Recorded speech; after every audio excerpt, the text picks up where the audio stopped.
I grew up with carpet. I still love carpet. And this question has crossed my desk here at the show. Why do carpets ripple? I think that may happen over time. I'm not sure, but I've asked an expert in carpets and carpet cleaning. His name is Erik Olson from Safe and Soft Carpet Cleaning in Boise. Erik, how are you? Great, Joe. How are you? I'm doing fine. Okay, we know what we're talking about. Carpets that ripple. Rippling, isn't it kind of when they kind of get bunchy and maybe you're walking on the carpet and you might trip? Is that what we're talking about, ripple, or is it That's something else? right. That's Okay, right. When they buckle or wrinkle or sure. all sorts of bumps, lumps, and humps, whatever you want to term you want to call it. Yes, when the carpet is not laying flat and it starts becoming an eyesore or a tripping hazard. Yes. Yep. So, what causes that? Age? Sometimes that is the cause. More and more frequently, though, we're seeing is improper installation. Mm. So in carpet installers, because they're building so fast, they come in and they're just not using the proper tools or taking the time to thoroughly stretch the carpet and put enough tension on the carpet that over time, when it gets more traction and traffic, that it doesn't start expanding and stretching and rippling and getting all excess. So the carpet kind of loses its elasticity to some degree. Carpet's a textile, but people don't usually view it that way, right? It's a lot of times you think of it as its own entity, but it's like the shirts that we're wearing or the pants or whatever. It's made to stretch and contract. And so if you're not putting enough tension on it, like you would a drum, then it's going to get all kind of wrinkly and not function like it should. It will actually wear out faster.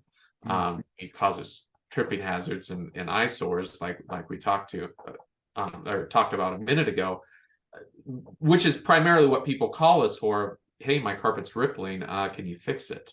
And yes, we can. We'll come in with what's called a pole stretcher, which is how it should be installed and stretched in the first place.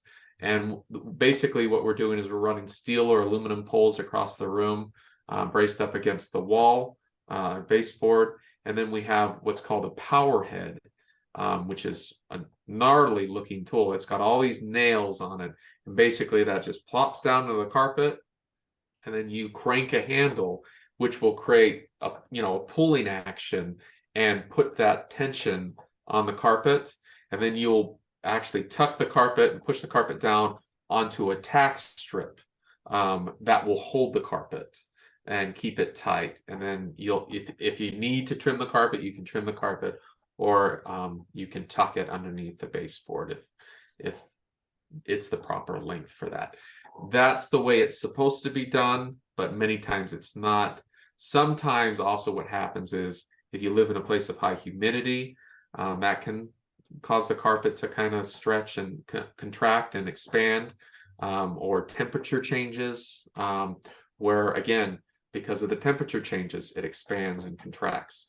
Sometimes when people get their carpets cleaned, adding that water will cause the carpet to expand. And so people, have called and said, what did you do to my carpet? Like, you cleaned it, now it's all wrinkly, it's all lumpy, and you ruined my carpet.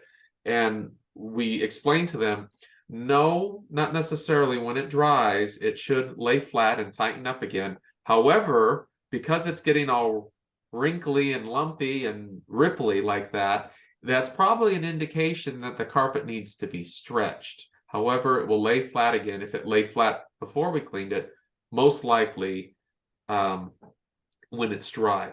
As long as you're not getting the carpets too wet, there are some cleaners that do that, that leave your carpet wet for 3 days. That can cause the carpet to expand and not completely reset because it's breaking down the latex glues in the backing of the Mm. carpet.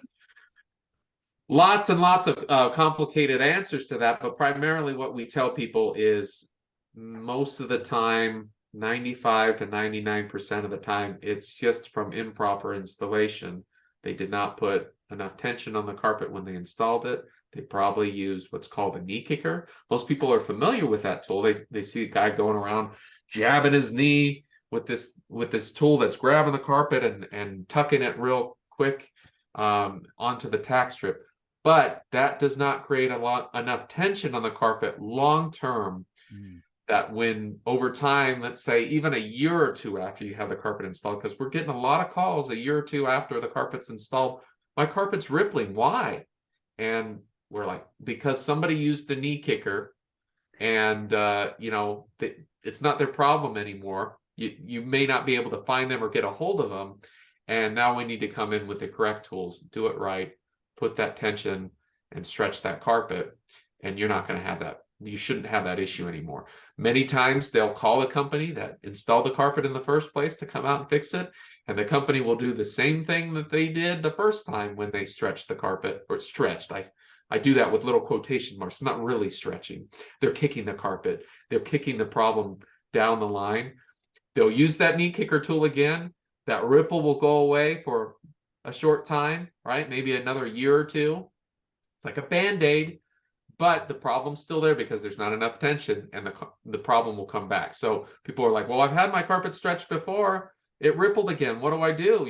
And we come in with a thorough guarantee. Like, look, if all the furniture is removed from the room, then we're going to come in and use the tool that's designed to stretch the carpet. And we guarantee that it will not come back. If it does, then we will come back at no additional cost and stretch it again. So we like to feel that we're a little bit different in that realm. People are, again, well, why does it cost what it costs? Because we guarantee our work. We're going to do the job right. So that's the cost of doing the job right, as opposed to dealing with the same problem over and over and over again because so many others are just not doing it properly. The good news is it can be fixed by stretching it and putting it back on the tack strip. It's really kind of that simple. Thank you so much. I really appreciate it, Erik. Safe and Soft Carpet Cleaning in Boise. All of Erik's information is located in the description of this podcast, so it's easy to reach him. Thanks again. Thank you, Joe.